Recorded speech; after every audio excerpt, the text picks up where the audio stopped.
All right, we're back, and today's episode again is brought to you by Manscaped. The Beard Hedger Pro Kit is the ultimate tool to get the perfect look. 7 million men already trust Manscaped with everything below the waist. It's time to trust the hair up top with them too. Cap off the kit with a beard balm, a pomade that shapes, styles, moisturizes, and tames for a sculpted look. Get 20% off and free shipping with the code WITHCG, WITHCG at manscaped.com. That's 20% off with free shipping at manscaped.com and use the code WITHCG. Spice up this year with the Manscaped Beard Hedger, one stroke, one guard, 20 links. On to the episode, baby. Let's go.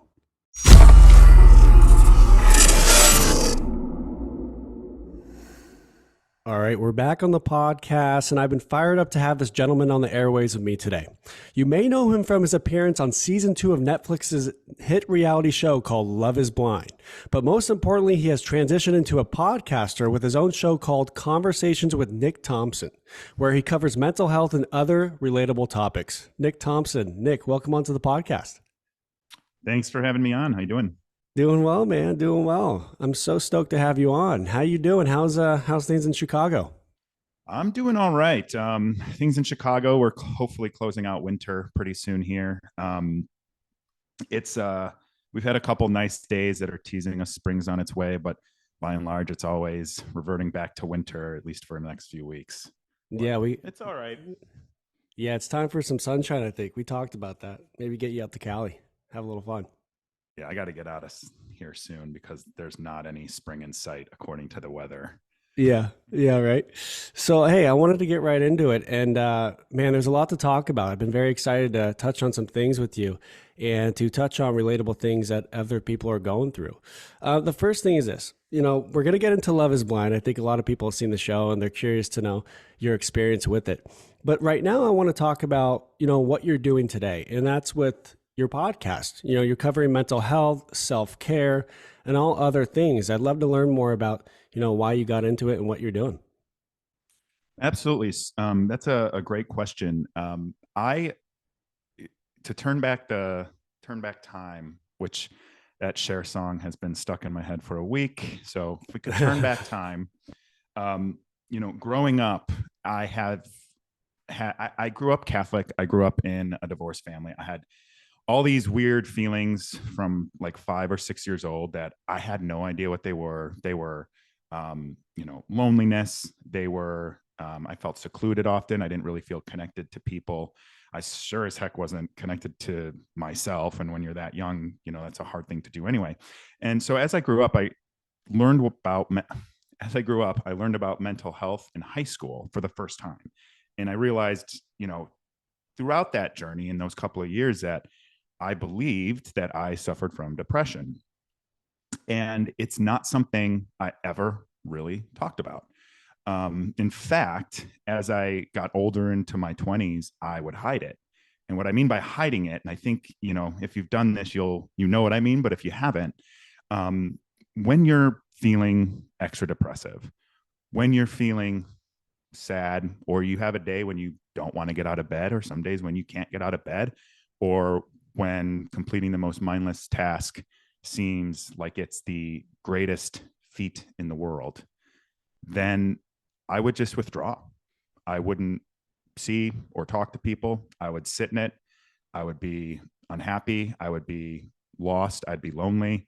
All those feelings that I had growing up, but now as an adult. And with that comes the pressures of having and holding down a job, and the pressures of society to be a certain way and do a certain thing. So for me, I got to the point in, I think it was 2016, where I needed to see someone and talk to someone because I was just not in a good space. I was not where I wanted to be in my career, partially my own, drive. I always push myself to do a lot at once, which contributes to it. I just felt like my life wasn't where I wanted to be. And I decided to seek out a therapist. I was going through some relationship woes at the time, but at the core, what was going on is I was not in touch with myself, and I was not being fair to myself. And so, a few, maybe 6 months after I started, I was more or less, I hate to say like diagnosed, but started honing in on the fact that like I suffered from depression, like, and sometimes it could be very major. So once that was kind of like called out, and I told um, the first person I ever told that I suffered from that, and that was, you know, in a lot of ways, that was causing issues in friendships. It was causing issues in relationships because people think I'm blowing them off. But really, I felt like I was going to put my sadness on other people, and I didn't want to do that. And so I would withdraw. So basically, what ended up happening for me was through therapy, I realized the things that I need to do to feel good about myself. And I think that's a huge thing that people are not in touch with and struggle to make that connection with themselves, because I know I did forever. And not everyone has the means to go to therapy. And I understand that. In fact, like right now, I don't have a job and I don't have insurance because I was laid off. And so like my therapist is being very generous with her time as needed, Yeah. just to keep sort of that structure in place. So when I finally started sharing my struggles in my personal life with people, and explaining to them what I just explained to you, the fact that I had all of this shame and the fact that I had all of this guilt about it turned out to be unwarranted, because everyone was supportive. Right. Most people didn't know. In Yeah. fact, like no one knew. People were surprised by it. And now it's interesting too, because even on social media, sometimes if I'm struggling and I post something on social media, Yeah. people will notice in my eyes. They'll say, I can tell you're feeling it today. I'm sending you love or support or something like that. Wow. And that was my biggest fear, was like, even if I tried to fake it around people, that they would see through it. And then it would be like putting that on them, bringing down a group, bringing down a friendship, bringing down a relationship. And so that's where I would withdraw. And now that I've got this platform, and all my insecurities in one way, shape, or form, my main insecurities all came out on Love Is Blind, which is sweating. I have like hyperhidrosis. I sweat a lot. As soon as it gets humid, 60 and humid, I'm sweating. And my hairline. Those are the things I'm insecure about. And so those all became, a thing. And what that did for me, and one of the growth opportunities for that, was that I can share my journey with people, because the vulnerability of doing that builds connection and it builds your confidence. Because now in social situations, I didn't have to always worry about being on or what other people expected. I could be sad. I could have a hard day and be around people, and that's okay. And now I'm doing that with, hundreds of thousands of people through social media. And I think it's been a huge growth area for me to be open about it, to talk about it. I had a very low key New Year's Eve this year, as I was just not feeling it. There was a lot going on. Right. And all I could think about was how all you're going to see on social media is everyone's photo dumps from all the great things they were doing. Yeah. And I'm sitting there and I'm like, I'm sad that I'm going to have to see all of that. So I bet there's other people that aren't having the expensive or expectations of New Year's Eve that they expect. And so I like send out a video on my story telling everyone, I'm not out there pretending to be a celebrity. I am sitting here and I'm getting through this night. And if I can do it, you can do the same thing, and know that it's okay. And so that I never, under any circumstances, a year ago would have ever said on social media. I probably wouldn't have even said it a couple of years ago to my friends. So that growth has been good for me, but I have unique experiences, and I have gone through 6+ years of connecting with myself so that I know who I am, so that I can act with integrity, and that I don't have to worry about ever being myself, because I'm comfortable with myself and I know who I am, confident in who I am. And, that's the most freeing feeling. So if I can share some tips and tricks that I've learned, or that I learn as I go along with people, to help them get through their day, help them connect with themselves a little bit better, I'm happy to do that. And I think it's just good overall for um, the normalization of talking about it, Right. And I think it's especially like, after I spent so much of my life not talking about it and hiding it. right. Yeah. There's so many people out there that just hide it because they're afraid of like what people will think of them. It's kind of like this like other um it's not them. It's like a different person, right? Where it's like Yeah. it's the most therapeutic thing to be open about things like what you just said, some insecurities that we all have. We're all human. We Mhm. have feelings and emotions. And the last thing we ever want to do is suppress them.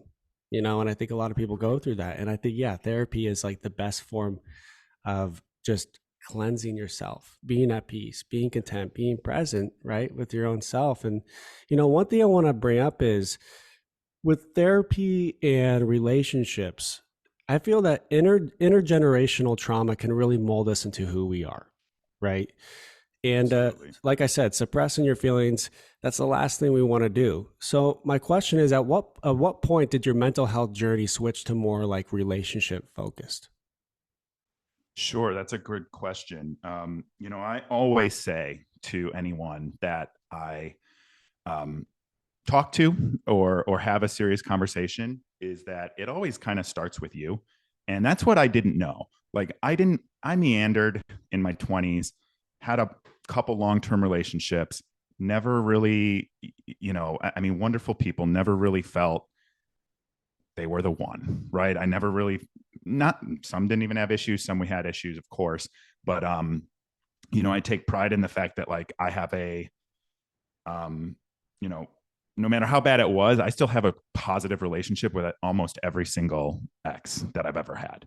Like they wouldn't, there's no grudges or anything that I know of, but maybe that'll change now that I said that. But the the reason that these relationships weren't working, the reason that I never struggled making friends, but I struggled like getting deeper than surface level at times. Again, because I didn't want to get deep. So what I realized when I first started therapy was that I didn't have a good connection with myself. I was I was mistaking self-care for silly things like go shopping, you've earned it. Go have some drinks with friends, go to a nice dinner, order food. Like I was doing all the wrong things when it Right. came to self-care because I Spa was just days. trying to get through the day. Yeah. Exactly. Yeah. Yeah, exactly. Right. And what I realized was that I wasn't like nurturing my soul or filling my glass or however you want to put it.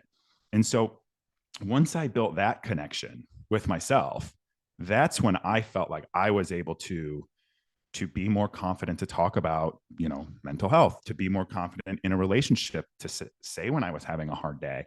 And all of this kind of culminated within going on Love is Blind was I felt like for the first time I was ready for marriage. Like, and I know it's silly because it's a reality show and everyone knows how that worked out for the most part, but I was so in my feels. Like I was feeling good about myself. I had my career was where I wanted it to be, and in fact, a little further. I had finally honed in and had my, I joke, I say I have 6 friends, which has grown now through couples and relationships and getting married. But I have 6 friends, and I shed the people that aren't right for me, the people that would take, the people that would, not accept my me for who I was. And Yeah. so once I was able to like get that point to myself, that's when I was like, okay, now I'm going to start having these healthy relationships. I'm going to be able to set boundaries. I'm going to realize that like my family triggers me. So when I'm Yeah. there and I'm in a constant state of anxiety, walking on eggshells in some instances, I don't I don't go around every Sunday anymore. So it's like you start to learn these things, and that's self-care for me because I don't want to spend my Sundays in a state of anxiety. So it's interesting because I really do feel like it starts with yourself. It's such a difficult thing to like, hone in on. People have a hard time, and it's hard looking in the mirror. There's still times I have a hard time looking in the mirror, and it's the Taylor Swift song. It's me. I'm the problem. It's me. Yeah. Sometimes it's still me. Sometimes it's we're all contributing. So Right. Right. I think I think it's just for me. It's now that I have that connection, and I've been working on myself really hard because I lost it for a long time. For Awesome. you know, Love it. and so rebuilding it. And that's the whole point, because then when you feel good about yourself, you put your authentic self out in the world, you attract people that like you and really like you for you. When you can 100%. stay yourself, Yeah, man. they can be themselves, and you live in harmony. Yeah, and I think that we have so much to offer. And why Mm-hmm. not be the best you can be? You're the best version of you, right? And I've learned that too. And sometimes we do need a wake up call to where it's like, wow, I could really be better in those certain areas. Because I think a lot of it's anxiety. Anxiety can cause Totally. any relationship to be fatal. And in a relationship, it's two people. So no one's Mhm. perfect, right? It's not just one person. I think we could be better on both sides, and I think I've already touched on triggers many of times. And, that can be a play where it's like knowing how to handle those situations when we accidentally Yes. step on one, right? But I think it's like the biggest thing, man, is self-awareness. You know, It if we is. don't feel good and our partner has to take that on, we have to step away and really, work on it and really, protect one another with that. But I've learned that too. And all that hard work really pays off to where if you love yourself so much, you have such a great relationship with yourself, it's going to reflect on all the other relationships that you have, right? I completely agree. And I got to ask you, like, what is your experience like? Where have you, you know, what was your moment where it started clicking, or was it a Uh, gradual thing? I know for me, it was like clicking. It was gradual, then clicked. that's a good question. So at what point did it like wake me up where I'm like, wow, I feel better, or I have to do the work? Which one are you referring to? Both. Let's do both. Wow. Okay. Hey, I like interviews coming back at me. I like that, man. Okay. Oh yeah, So, no one's away from questions from hey, me. I So love it. First time I've had this. Let's see. So, I went through a breakup recently, and I'm that kind sorry. of woke me up to figure out like I have to get healthier and I have to improve in certain areas. Why am I feeling the way I feel? Understanding exactly why, the deep rooted things in myself that I haven't discovered yet. So Your shadow. it's kind of like a video game, Great analogy. You want to be able to unlock new levels in yourself to become the best version of you, simply. And what I've learned is one-on-one therapy has helped me so much to understand where my past traumas or anxiety comes from. Why do I feel the way I feel? In those moments when I didn't feel good with my partner, why did I feel that way? And why did I project? Why did I Right. cause them to Projections. feel my pain at times? Because the last thing I ever want to do is have my partner feel what I'm feeling in a negative way. Mhm. I want to protect my partner. I want to make sure she's safe. I want to make sure that I'm loving her the right way. And I'll actually tell you an example. There was plenty of times in my relationship where we stepped on each other's triggers by accident. We do it by accident Mhm. at times. The thing Everyone's is, going to. everyone's Everyone's going to going do to. that, right? And for example, I remember one time, and it's happened in every relationship where we might have reacted poorly, but no judgment. We're human. We make mistakes. And I just remember like how I would feel very uncomfortable when I would step on like my partner's trigger because I'd feel like, oh fuck, like I'm the problem, it's me. When in Mhm. reality, it's just their past that's coming back up to surface. Really, that triggering traumatic thing that they went through. Now, at that moment, I was worried about how I felt. I was like, I feel uncomfortable, but it's not about me. It's about the person who's Right. triggered. How can I be the best boyfriend to love them the right way and be there for them? So I think in those situations, you have to be able to look at them and say, hey, I love you. If you need time and Yeah. space to understand how you feel right now and with your trigger, I'll go take a walk. I'll go do an errand. I'll go Right. wash the dishes. I'll go do whatever. But I want to make sure that you can understand how you feel. That way we can come back and we can sit and we can talk about it. I just want to understand how you feel. I'll listen to you. And if you want me to hold you, I'll hold you too, because I'm a very affectionate guy. Physical Yeah. touch, number one love language for me. So I want to do Wow. everything I I'm can. I'm Go sure ahead. that impresses a lot of women. Yeah, yeah. No, it's important to me. Affection is. And I think it's like it's just understanding your partner and loving them the right way. And there was times where I didn't do that as well as I could have, but I don't dwell on it. You can't dwell on what you could have done better, what if, what this. All you can do is focus on the present. And what's meant to be is meant to be. You can't chase, you can only attract. Mhm. And I want to be able to be the best, a better man, a better son, a better brother. I want to be able to love the right way. And I've come a long way. I've come a Good long for way. you. I'm trying not to get emotional, but No, it's it's okay. You can get emotional. yeah, no, it's all good. And that's healthy. I want to point that out to everyone. Like crying is healthy. It's cleansing. Yeah. I've done a lot of crying through therapy. It's gotten me to where I am today. Like it's so you have to be able to let your guard down, show those feelings and emotions, and just be yourself. Just be yourself, and don't be afraid to be vulnerable. But I think I kind of went on That was one thing. long No, tangent. that's okay. That was one thing that was one of my first biggest breakthroughs in therapy was Yeah, when she said to me, Nick, this is a traumatic event. You're yeah, allowed to be sad. yeah. Like you're allowed to feel the way you're feeling. Like Uh-huh. stop beating yourself up over it. Right, Just don't stay in it. right. Let yourself feel it and know that you'll get out. And one thing that I like to say to people now, and I share this on, um, I think I've shared this on social media, but what I find very useful is thinking of it like peaks and valleys. We all have peaks and valleys. We're all always going to have peaks and valleys. When you're in the valley, set up a campsite, don't buy property. Feel it, be Yeah. a nomad, move on. Hmm. Wow, I love that. That's beautiful. Yeah, man. I think it's so important to know this too. Like you just said, don't dwell so hard on the things you could have done better at. You want to learn from it. But Nick, you and I can agree right now. We have outgrown that old version of us back in those Absolutely. relationships. We are much healthier today. We've done a lot of work and we're going to continue to. And no matter if you feel good, no matter if you feel shitty, therapy is good. One on one therapy is good every single Totally agree. week, month, Everybody and year. needs that. You can't just stop because you're like, oh, I feel great. I do it like 2 to 3 times a week because I want to be better. And my therapist is like my best friend. You probably could agree too with yours. Oh Yeah. my gosh, it's so funny. One of my friends that I follow, who's a therapist, she had a funny, I think it was a reel. It might have been a post. I don't remember now, but a funny one about how like therapy starts and then how it is like a year or two in, and it's just a total Yeah. different experience Yeah, man. because you start to learn each other. You start to get each other.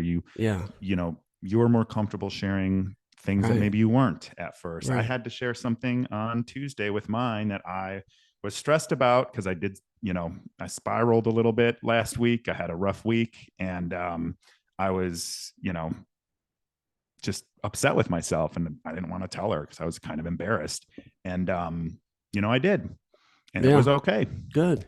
And I felt better after, and I think that's what people can do. And it doesn't have to be, um, for specific issues, like get to the systematic side of things, like start to understand that, like you mentioned, that generational trauma Yeah. that I think our generation, like everyone has it. Yeah. It's just we're trying to change the world and have a different approach. So you got to be in touch with it and know that it's who you are and that's okay. And I love that you said too, that's an old version of you, because I also think it's important to realize that just because you learn to manage your triggers better, or you learn what to need, or you put the structure in place to make sure you're always filling your own glass, like it's it's all a house of cards if you don't take care of Right. it. If you Yeah. don't keep building on it, it's a house of cards. Right. I agree with you, man. And I think with therapy too, I mean, sometimes it takes a minute to find the right therapist. You have to be Totally. able to feel connected. It's a safe place. You're not going to be judged. You have to find the right person that won't, where you just feel comfortable. And the most important thing with connection and people is being relatable, being open, Mm-hmm. right? And talking about things that are uncomfortable. Because, hey, it's not easy for everyone. I get it. But everyone's more than capable to get there. Trust me, we've all had to work on that to get there, right? Yeah, I agree. And it's something that everybody should consider. You could be at your peak in what you look at life's accomplishments as. And guess what? If you decide to do the work on yourself, you will find even higher places you can go. And I think that's important for people who don't think they have things to improve on, or think they're good, or don't think their mental health challenges, Right. or they don't think they have mental health challenges. It's just not the case. Right. Maybe you need a little less therapy, but Yeah. Yeah. Hey, I want to touch on just what it takes to have a healthy relationship. Honestly, man, I think that, and I want you to touch on this. Tell me your thoughts on what you think is important. Um, I think all this type of therapy is great. The inner work is fantastic. I'm all for it. We should do it every single day, right? But I want to point out the key components and what it takes to have a healthier relationship, what is needed. I feel that it's when someone fundamentally gets you, someone who understands you, someone who accepts you, who is kind to you, who can communicate, but most importantly, who is committed. I want to hear your thoughts on that. I don't disagree with anything you said. I feel there's a lot of other things that you could add in there, but you Yeah. absolutely Yeah. one thing that I noticed watching my friends in relationships, throughout my life, and even family and stuff, and people end up in these relationships where they fundamentally don't like the things that make their partner their partner. So, like, for example, if you have someone in your life that is a kind of passive person, not super ambitious, doesn't really, they're comfortable where they are, and then you have someone who doesn't like that quality, someone who wants constant drive, quest for more, get that Yeah. promotion, get that, whatever that is, like, Right. if that person doesn't appreciate that other person values different things and love that about them, that relationship is not going to be what either of you need. And I think just so fundamentally, you have to like the person. You have to like their quirks. You have to like their nuances. And you like them because of their flaws, not in spite of them. Because in spite, you'll start to resent. So I think you're spot on. I think that there's a couple other things like that you could add to it. But I also think individual values that a person needs for a relationship. So one of the things that I learned again in therapy is, what do I need in a relationship? And I boil it down to three things. I said this a lot. I don't remember if this made it in Love is Blind, but I've said this a lot. There's three things that I know I need in a relationship. I've done the work to figure that out. Number one is trust, because I have friends that I like to hang out with and do things with that I don't necessarily want someone else to be there for. It's like guys' night or something like that. Or if they do, not want to go to a football game or a sporting event or something, like, you need the trust there. You need the trust to know that you're both respecting the relationship, even when you're not together. The other one that I need is stability, which I think is very much, weaved into what you were saying too. Like, again, I need to know it's there, and that when someone's hurt or you hurt your partner, you both know you're coming from a good place, and this is stable. It's not going to blow everything up every time there's a misstep or you step on a trigger or something. Mm-hmm. So I think, like, when you figure out and quality time, which is my number one love language. That's the other one I need. Like, I need someone that wants to spend time with just me and spend time with others too, of course. So those are the three things that I know I need in a relationship. And I think if more people knew those types of things and had the awareness of what they actually need to feel comfortable in a relationship, it would change the way people approach them. I think it would probably end a lot of relationships, but I think it would also build a lot of more positive relationships. I love that. That's great points. Great points. I think for me too is, you said trust. That comes with loyalty, right? Mm-hmm. Good communication. But it's like, whatever your partner loves or they're passionate about, you kind of want to get into it. You want to love it too with them, and vice versa, right? It's taking on those things that your partner's really loves about whatever it is. It's accepting them for them, really. And I think that's powerful. Hey man, I want to transition into something, and that is men's mental health. And we kind of talked about it Yeah. offline. I think it's super important because I think everyone with mental health, every gender, it's important. But I really do feel like men really struggle with this. There's a stigma out there where it's like closely tied to how society perceives masculinity, Yeah. simply. And I really think that like with men, it's looked at as you're weak. You know, you can't express your feelings and emotions. Here's what I think. In relationships, if there's a man who can't do that, they're not going to be able to understand their partner well. Actually, it's going to be uncomfortable if their female, their girlfriend, wants to express themselves. You know, they're going to tell them you're too sensitive. This is too much. You're too emotional. Yeah. If we, like I said, if we can get to the point where we can unlock that, be able to express our feelings and emotions, we're going to be able to receive it and understand it too, right? And processing is so important for Yeah. growth. Yeah, 100%. I mean, but yeah, I mean, I know you've been talking about that stuff. How huge is it for, everyone, people, I mean, the world to be focused on helping men with this type of stuff?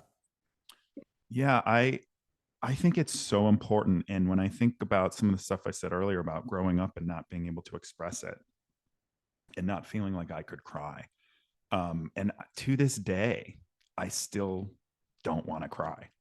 And horrible things happen in life, and you need to cry.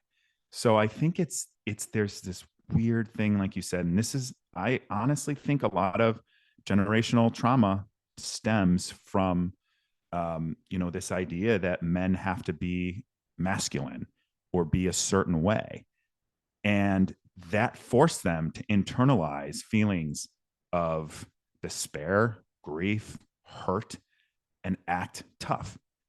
So when you have someone who's internalizing everything and they're doing that for their entire life, and then they have kids, and then they do it to their kids, and then that is generational trauma. And Yeah. so, what I think is best for us to do as a society is to normalize that men have feelings and that boys have feelings and that they fluctuate just like anybody else's do, because we are, a bottled up ball of organs and chemicals and all sorts of stuff going on in our bodies that and the neuroscience, which I've been really getting into on Mhm. my podcast at times. I've got another great episode on that coming out, and what it does to like science is telling us that men are having all sorts of things going on with their mental health. So I like to think back to when I was afraid to talk about it or when I didn't know what it was. And I remind myself, because it is hard to be vulnerable, especially on social media, um, and people can be very cruel. It's important to do it because we're never going to change. We're never going to heal all this trauma that comes from generation and the things that happen to us if we don't normalize it. So I have a platform. I want to normalize it. I have experienced the benefits of so much therapy over the last 6 years.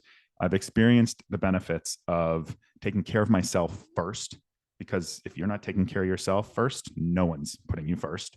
And then really taking the things that I learn and my moments of vulnerability and putting them out there so people know that it's okay.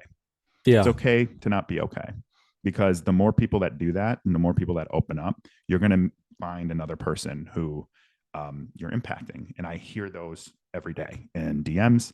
I meet people that thank me for vocalizing it or feel seen, because people need to feel seen if you're going to ever start the healing process. And that means men too. Right. Seen and understood. Um, Yeah. yeah. And I think it's cool that we could go ahead. Go ahead. I wanted to ask you, so Okay. when did you start being open and vulnerable about mental health in general, but specifically like your own and men's? So throughout my relationships, I think I did an okay job, but I could have done a lot better. Okay, that's with my relationships.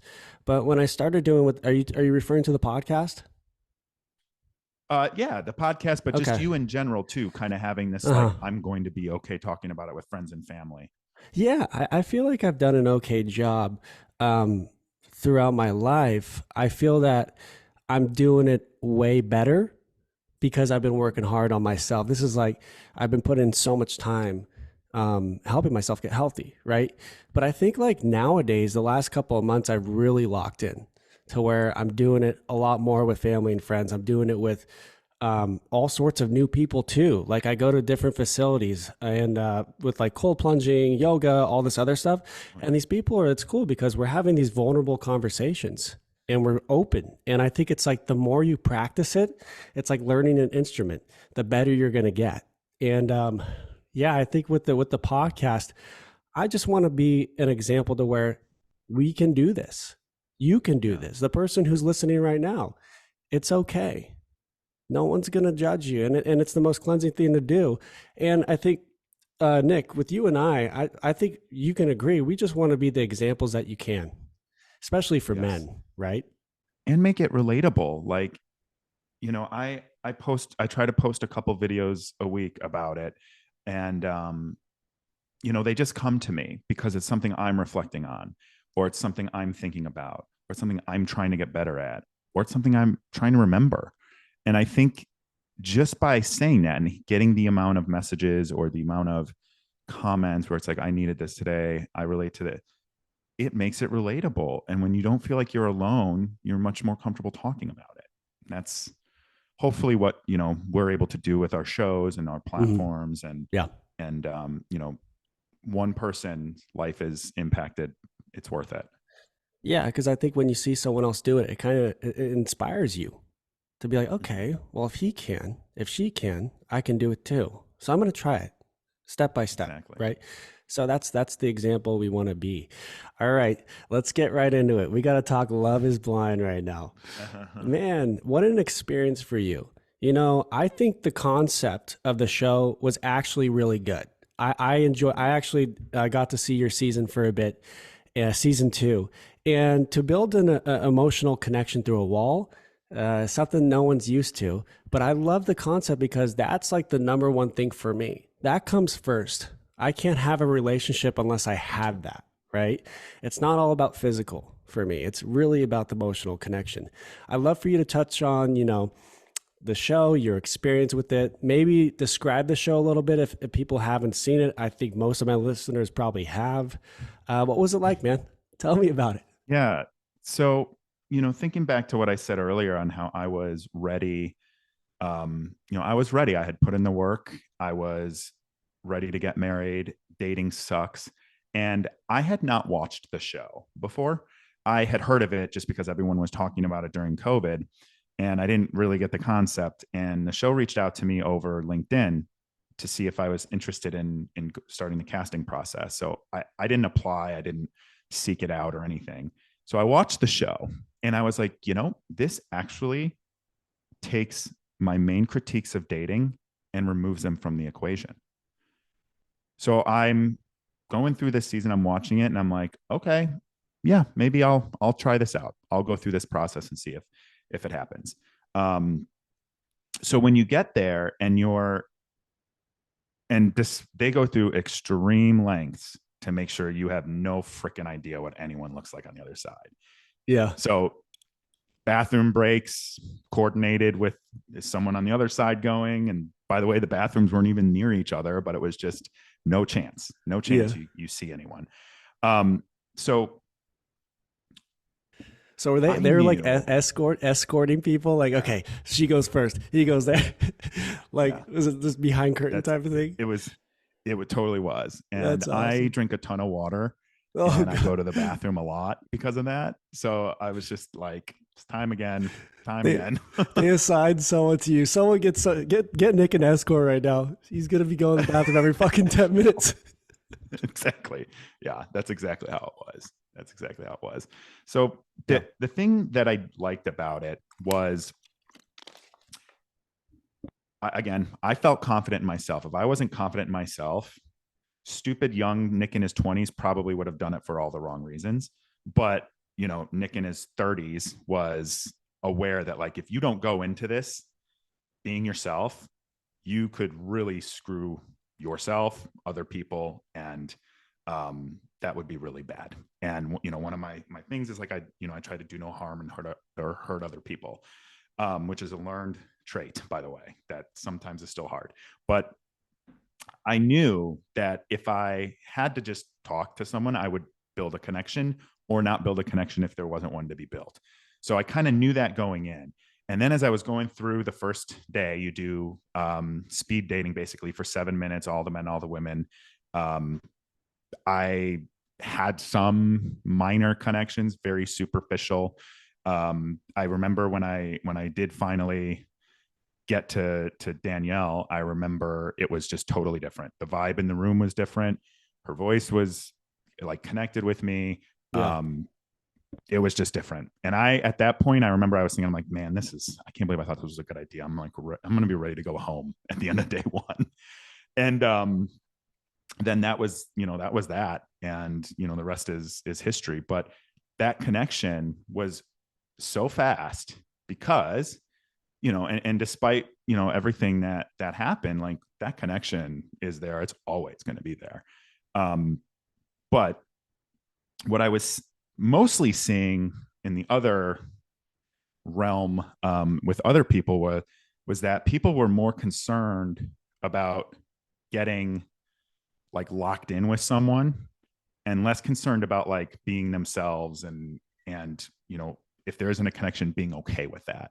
Yeah. And I think that that is the big thing about the show. And there's some people that have reached out to me asking me about the show because they were cast or they were going through the casting process. And every time I talk to them, I always tell them, I'm like, you have to be strong mentally.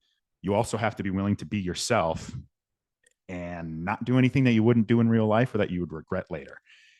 Then on top of that, which is how you should live your life all the time, you have to think on the other side, is this person here for the right reasons too? And if you want to go in and you want to chase clout, by all means, do your thing. Yeah. But know that there's someone potentially on the other side that's there for the right reasons, and you could severely hurt them. You could cause trauma, and all in the name of getting a blue check on Instagram, which you're going to be able to buy soon enough anyway. So who cares? So I think it's just very easy to get caught up in that and lose track of what's important to build a meaningful connection. But the process itself, like it worked. I know it works. Like I did it. I lived it. It works. You really connect with someone. You talk about things that matter. It's, it works whether you're between a wall or in real life. Yeah, it's so interesting. I think you made a good point. It's like you can kind of separate the people who are there for they want to grow a following. They want to what? You want to be an actor? Are you here to just, Right. get recognized? Or are you here to actually build a connection? And that's a good thing to be very aware of. I thought it was all really interesting. When you first walked up to her after getting to know her behind a wall, what was the Mhm. experience like just walking up to her? Like, because I feel like some people, when they walk up to them, they're like, oh, wow, like, I don't give a shit. Like, we have a connection. Come here, give me a kiss. Like, I'm into you. Yeah. Some people might be like, is that, the physical thing too? Like, I wonder, how you felt when you walked up. I feel like you were connected though. Yeah, there was sometimes it's still hard to talk about. Sorry. I'm sorry. Um Yeah. no, it's totally fine. I remember we were so sure so quickly that Yeah. we spent most of that time in the pods building our connection to the point where like I barely even thought about it. And when I would think about it, it would be like right as it's going to happen. Like when I started thinking about it, it was like right as it's going to happen, I'm like, what am I going to do if like there's no physical connection? Because you can, it plays a little bit of a part no Yeah. matter what, because you have to have that's part of a connection, right? Yeah. That's why I asked. But I remember just like standing there and then it was like, okay, we're not ready. And then it's like, okay. So it was like, you're standing in this room for, I don't even remember how long it was, but it's just going on and on and on. And like, then you go and you can like see the shadow and then it's like, okay, we got to stop again. So you're just like sitting there and you're in your own head. But the weirdest part for me was since we were so sure and then we saw each other and then the reveal and it went by so fast and it was so calming in a sense too. It was a great feeling. But then when you separate again, that's when I got in my head. That's when I was like, well, what if she didn't think I was, what if she wasn't attracted to me? Yeah. What if this Yeah. connection that I was feeling isn't real? What if it's just this situation? What if so you just go through all of these things in your head. Yeah. And I would say that was worse than wondering what she would look like Yeah. Because it's the most relieving after thing. seeing each other. Yeah. Do you still Yeah. like each other? It's really, yeah, it's relieving when you get to see them. But like when you go back to the room or wherever for a long time, you're like, replaying things. Did I do that right? Are we still connected? What does she think of me? Is she over it? And you Is weren't she allowed in? to talk to him. Yeah, you weren't allowed to Really? talk to him for a couple of days until you see each other again in Mexico. I don't know Damn. if I'm supposed to say that, but whatever. Could have been It's far all worse. good. But It's yeah, all, so you're just yeah. sitting there in your own head. You Damn. don't have a phone. And I'm sitting there and I'm like, I remember I went from, oh my God, she's beautiful. I love her. Our connection is great to, 2 days later, I'm sitting in my room and I'm talking actually to like Kyle and Sal, who were my neighbors. And I'm sitting there, I'm like, I don't think she thought I was attractive. And I'm like, how did I get myself there? Like, it's just so weird because you can really play tricks on your mind in that scenario or in that situation or Yeah. experiment. Yeah, definitely. You know what, man? I think that over time, when you build an emotional connection with someone, the physical appearance, that connection gets stronger. I've Yes. learned that through my experience of relationships and dating, is that no matter what, that emotional connection, if it's really strong, it's going to hold everything together. Dude, but honestly, I think it's a Totally diff does. it's a different aspect when you're actually in person. You said Mexico, right? Yeah. When you're actually together in person, no more wall. Isn't it a different experience for everyone that's there? Oh, Right. yeah. I mean, I absolutely, and you're not even just having a moment together. Like I remember there was a moment at the reveal when we're sitting on the couch and I looked over and there's like 30 camera people and photographers. And I'm like, I just saw my fiance for the first time and people watching. And this is uncomfortable. Like it was, so yeah, it is. There's so many people watching and you're trying to like, build your connection, grow your connection. Then you go to Mexico and we got an extra day because of COVID in Mexico without cameras and stuff. And that was like really important too, because then you can, build that connection even more. Right. I thought it's a cool concept, man. I thought it was probably a great experience for you. I mean, you got out of your comfort zone, you tried something new. Many people probably wouldn't do that, right? Absolutely. And I think it is important to get out of your comfort zone and try something new. And again, it's like I look back and people always ask, would you do it again? Would you? I It's hard to answer because everything's raw, everything's fresh still. Hmm. But what I will say is it's definitely strengthened my trust in myself that I can, under any circumstances, stay authentic and stay myself. The pressure to change, I mean, it was there Yeah, so many different ways, of course. but I like pressure tested. I feel so pressure tested that, I feel like I can handle anything. Yeah, man. Just, I which is noticed I crazy. noticed that about you too. I want to compliment you by saying you were always yourself, it seemed like, real and authentic. Thank you. And also one more thing, you're a very patient man. I want to say that too. Thank you. Um one thing I I, want I to try my best, not yeah. always. That's a learned skill Right. too. That, Yeah. this is one of the crazy things in my mental health journey and Uh-huh. my generational stuff is like the Tempers and the Thompsons are just like that.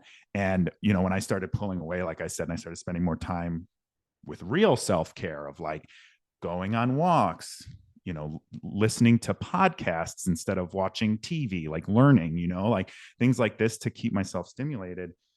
What I realized is I grew this sense of calm and patience that, like, when I was on edge all the time, I never had. I couldn't rationalize stuff. I would just Yeah. respond, and I'm quick witted and I can be very mean. So it would usually be something sarcastic, snarky, and just escalate any situation.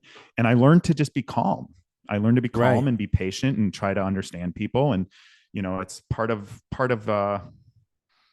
personal growth, I think, for me, is learning to be patient. And there's times I lost that. And that's one of the things that I'm working very hard to get back for myself, is calm, patient, take care of myself, put myself first. So you can go back to unhealed versions of yourself if you Yes. don't continue to take care of yourself. Yep. That's one of the bigger things I've learned too, Nick, is that it's taking that time to just stop and think, is this the right move? Should I really react that way? Should I really say that hurtful thing? Should I, in that action, should I really do that? My dad's always told me if it feels good, don't do it. He's always told me Mm, that. And that's a no, good, I think it's a good one. That's a good one. Hey, so question, what's your perception of dating now coming out of Love is Blind? What's your perception of just everything? Is it any different? I am not dating right now. I'm focused on myself. I'm focused on, um, you know, my business adventures and maybe Good. getting, another job at some point, Hmm. going back to school, all sorts of stuff. I think about dating now and I don't even know where to start. I'm not going to be on dating apps, I don't Yep. think, ever again. I think it's a numbers game there. And Right. then I have these thoughts in my head. Is someone with me because they see me as who I am, and they like the authenticity or the vulnerability or the self-awareness, or are they with me because they could maybe get some clout?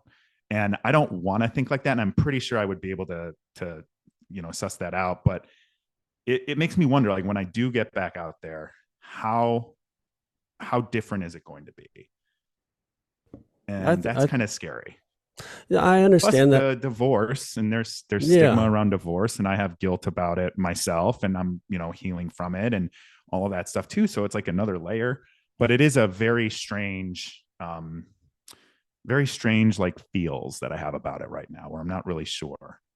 Yeah. Don't be hard on yourself. It's Yeah, okay. yeah, I think exactly. one thing I want to point out too is that I think you only want to be liked and loved for you internally. Right. That's right. So just being self-aware of that with that connection with someone is important. The last I thing I want to agree. bring up today is What can this. I ask you? What is your take on dating these days? Are you still single, Yeah, ready to mingle, or what are you? I am right there with you, man.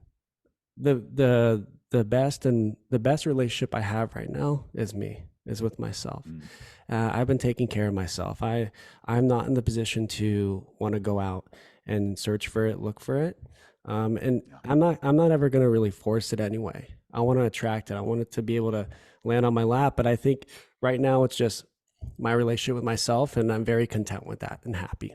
Yeah. And I am too. And I've been lucky enough to meet so many new people and build so many new connections.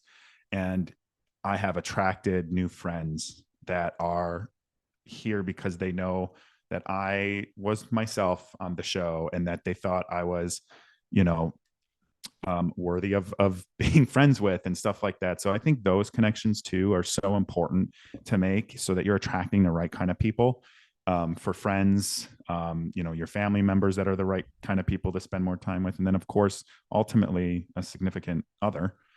Yeah. But do you mind me asking you, when was your breakup?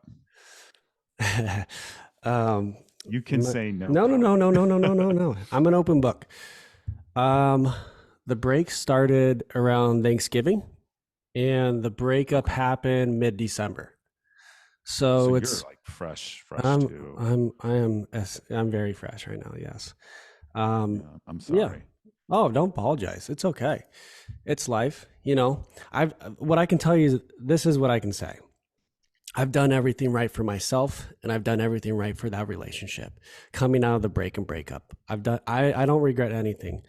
I've done it all. But really, all I can say is that I wish them the best.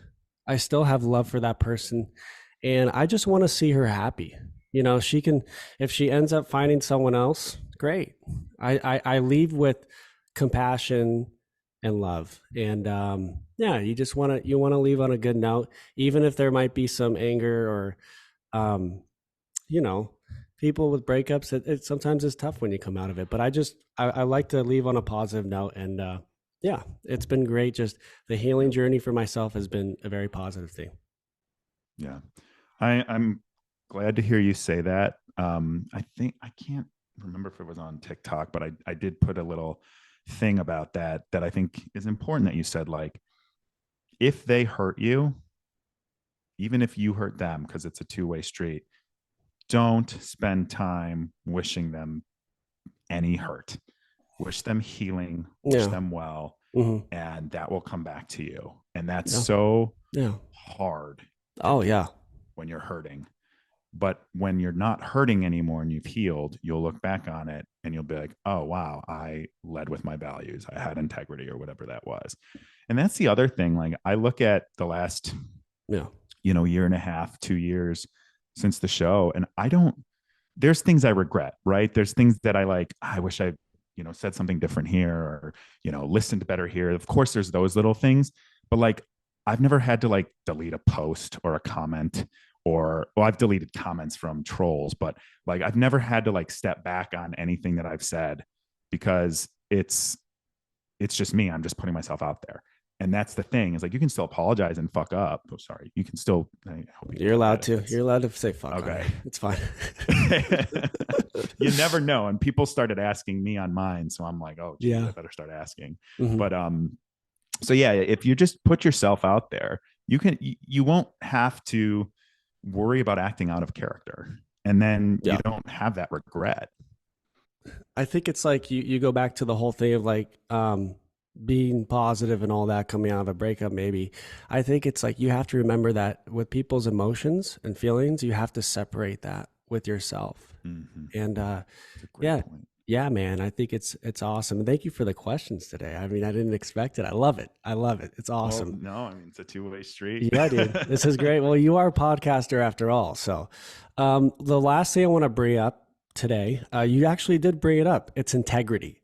Every Tuesday now, I've been meeting up with some new friends of mine. We sit in a circle and we talk about different topics. We all are on a journey of wanting to be healthy. And this past Tuesday, we talked about integrity. I wanted to know what your thoughts are on integrity, and also how do you apply it with your own life? And I'll touch on what I think too. Cool. That's a really good question. So I actually have three core values that I have, and one of those is integrity. And the reason that I have these, core values and have integrity is because I don't want to reflect back on something anymore, because I've done that a lot as being younger, and be like, I didn't act with integrity. I didn't do the right thing.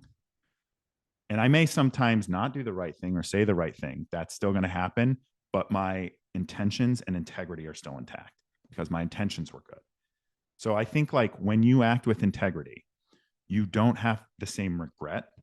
You don't have to worry about, deliberately hurting people. You don't have to um, think, man, did I make the right decision? Because when you act with integrity, you make the right decision with the information that you have to the best of your ability.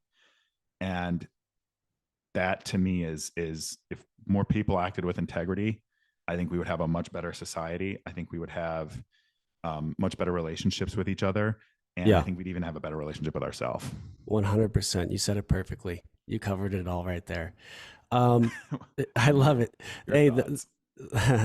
no one's perfect though, and we got to remember that we make mistakes, and all you can do is be better. My answer to that with integrity was, the more you do that you say you'll do, the more you'll be trusted.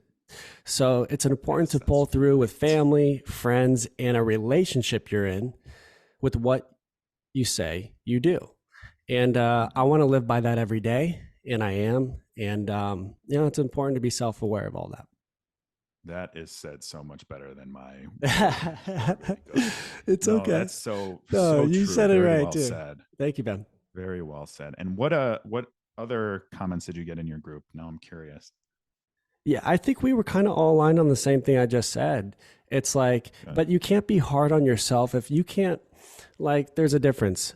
If someone wants you to be somewhere to help them, sometimes you can't do that. You have your own stuff you have going on, so you can't be too much of a people pleaser and too selfless. Like, you want to be there, but you have to look out for yourself too. That was the discussion as well. But as far as like committing to something and saying, yes, I will do that. Yes, I'll respect what you want, whatever it is in the relationship you have, it's following through with that.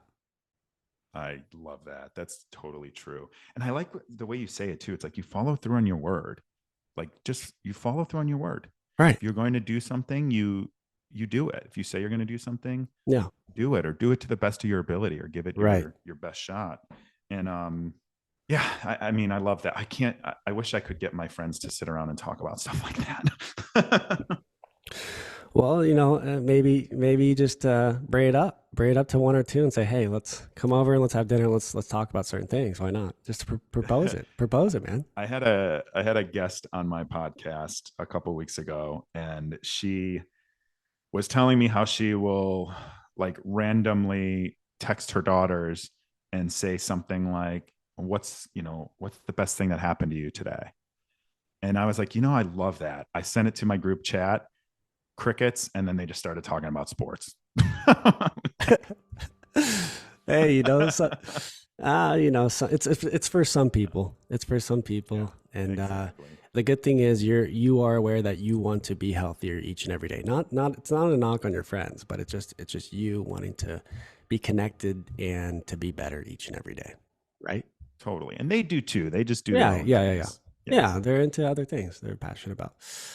Listen, so I want to move into your guided journal that you've Oh, brought up to me. yes. Please promote it. I want to know what's going on with that. Tell me more about it.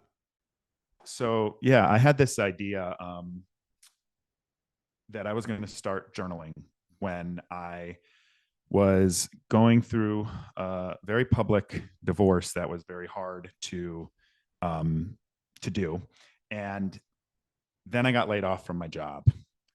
And this was November. This was actually I remember Thanksgiving. I didn't do anything. I stayed home by myself on Thanksgiving. I was so down in the dumps. And I told myself, Nick, you have the rest of this weekend, and then you're getting your shit together.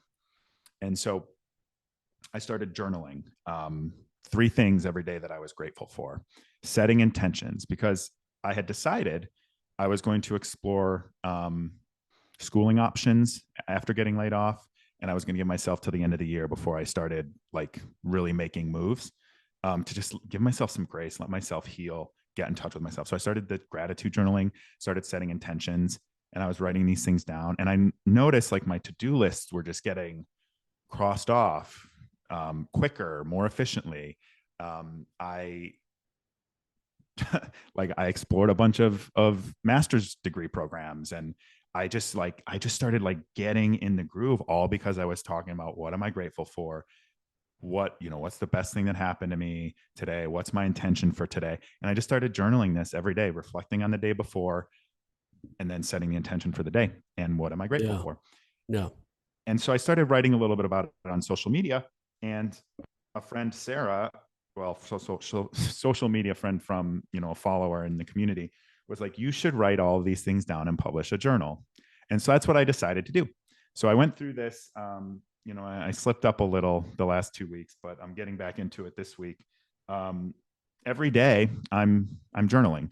So I did this to help reconnect with myself. It's called Rebuilding You. 8 weeks to reconnect with yourself. I hate to say it again. And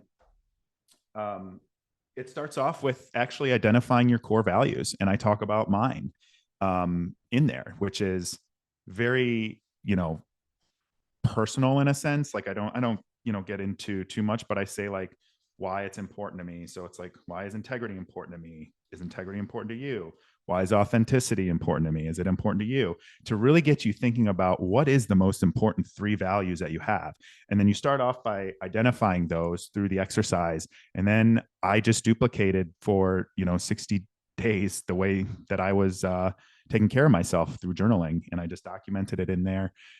Throw some self-care tips in there that I've learned or that I practice that kind of help me midweek when you get that, that little sluggish feel. And, I just wanted to put all this together because I noticed that a lot of people don't have the tools. They don't know where to start. They don't, maybe they know they should be journaling, but they need the prompts. And so that's what I wanted to put together here, because this has really helped me. And it doesn't mean that, you know, 8 weeks and you're good to go, but Yeah. hopefully it helps you build some habits that are sustainable so that you can take care of yourself, be grateful, and, you know, achieve your goals. It's cool that it's relatable for those people that buy it, but also, you know, you kind of give them that push, that head start when you're putting your things in there that are relatable, where they can fill it in, and you know, like I said, get the head start. So I think journaling is one of the best forms of therapy. I've been doing it.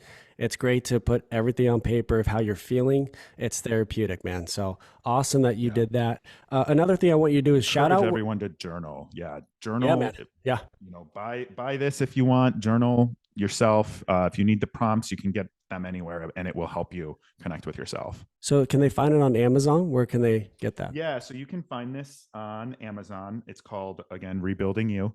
And you can find it, you know, on my Instagram page through a link as well. Awesome.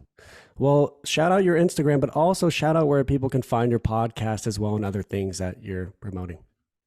Sure, absolutely. So you can find my podcast, Conversations with Nick Thompson, on any podcast platform. The video version's available on YouTube. You can just search the title.